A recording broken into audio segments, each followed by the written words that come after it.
கோவை கவுண்டம்பாளையத்தில் திமுக சார்பில் ஸ்டாலின் தொடரட்டும், தமிழ்நாடு வெல்லட்டும், தமிழ்நாடு தலைகுனியாது பொதுக்கூட்டம் மற்றும் நலத்திட்டங்கள் வழங்கும் விழா நடைபெற்றது. இதில் வடசென்னை நாடாளுமன்ற உறுப்பினரும் திமுக அயலக அணி தலைவருமான கலாநிதி வீராசாமி சிறப்பு விருந்தினராக கலந்து கொண்டு உரையாற்றினார். இக்கூட்டத்தில் திமுகவின் சர்ச்சைக்குரிய பேச்சாளர் சிவாஜி கிருஷ்ணமூர்த்தி கலந்து கொண்டு தனக்கே உரிய இரட்டை அர்த்த பொருளில் கலகலப்பாக உரையாற்றினார். இறுதியில் பொதுமக்கள் அனைவருக்கும் நலத்திட்டங்கள் வழங்கப்பட்டன.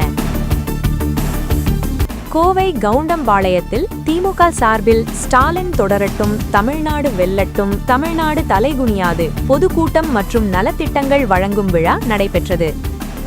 பகுதி கழக செயலாளர் சரத் விக்னேஷ் தலைமையில் நடைபெற்ற இக்கூட்டத்திற்கு மாவட்ட செயலாளர் தொண்டாமுத்தூர் ரவி மற்றும் துணை செயலாளர் அசோக் பாபு, ஆறுக்குட்டி ஆகியோர் முன்னிலை வகித்தனர்.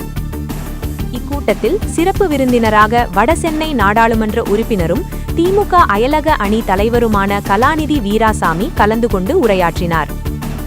அவர் பேசும்போது 100 ஆண்டுகளுக்கு முன்பு வரை தமிழ்நாடு தலைகுனிந்துதான் இருந்தது. தெருக்களில் கூட நடக்க முடியாத சூழல் இருந்தது. தற்போது இது மாறியிருப்பது திமுக தான் காரணம். பெண்கள் அடிமைகளாக இருந்த களம் மாறியதற்கும் திமுக தான் காரணம் என தெரிவித்தார். தொடர்ந்து திமுக தலைமை கழக பேச்சாளர் சிவாஜி கிருஷ்ணமூர்த்தி கலந்து கொண்டு தனக்கே உரிய இரட்டை அர்த்த பொருளில் கலகலப்பாக உரையாற்றினார். இறுதியில் பொதுமக்கள் அனைவருக்கும் நலத்திட்டங்கள் வழங்கப்பட்டன. இக்கூட்டத்தில் திமுக வார்டு செயலாளர்கள், பகுதி கழக நிர்வாகிகள், கிளை கழக நிர்வாகிகள், தொண்டர்கள், மகளிர் அணியினர், BLO, BLA2 நிர்வாகிகள், பொதுமக்கள் என திரளானோர் கலந்து கொண்டனர். ஒரு நூற்றாண்டுக்கு முன்பாக தமிழ்நாடு தலைகுனிந்து கொண்டிருந்த ஒரு காலம் ஒன்று இருந்தது. இதில் இருக்கிறவங்க நிறைய பேர் வயசானவங்க இருக்கீங்க. நிறைய பேர் தலை வெள்ளையா இருக்கு. என் தலையும் வெள்ளை தான், கலர் போட்டு கருப்பா இருக்கு. ஆனால் நம்ம எல்லாருக்கும் தெரியும், ஒரு காலகட்டத்தில் ஒரு உயர்குடி இருக்கு அப்படின்னா நீங்க அந்த தெருவுக்குள்ளார நடந்து போக முடியாது. இது மாதிரி இருந்துதான் இல்லையா? உங்களுக்கு யாருக்காவது ஞாபகம் இருக்கா? ஐயா, உங்களுக்கு ஞாபகம் இருக்கா? மற்றவங்க யாருக்கும் ஞாபகம் இல்லை போல இருக்கு. இதை போன்ற ஒரு காலகட்டம் அப்படின்றது ஒரு நூற்றாண்டுக்கு மேல இருக்கு.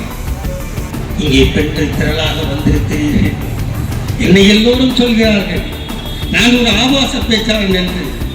நான் ஆபாச பேச்சாளன் என் தாய்மார்களே, நான் ஒரு ஆவேச பேச்சாளன். என் இயக்கத்தை எவன் கொச்சைப்படுத்தினால் ஆவேசமாக பேசுவேன். நான் என்ன பேசினேன்? எதை பேசினாலும், எத்தனை தண்டனை கொடுத்தாலும் என்னை நான் மாற்றிக் கொள்வதற்கு நான் தயாராக இல்லை. ஒரு மனிதனை தாக்க வேண்டும் என்றால் வேட்டி கட்டிட்டு வரலாம். ஒரு பண்ணியை துறக்கணும்னா வேட்டி கட்டி வந்தா நம்ம உடம்புல சேராயிடுமா இல்லையா?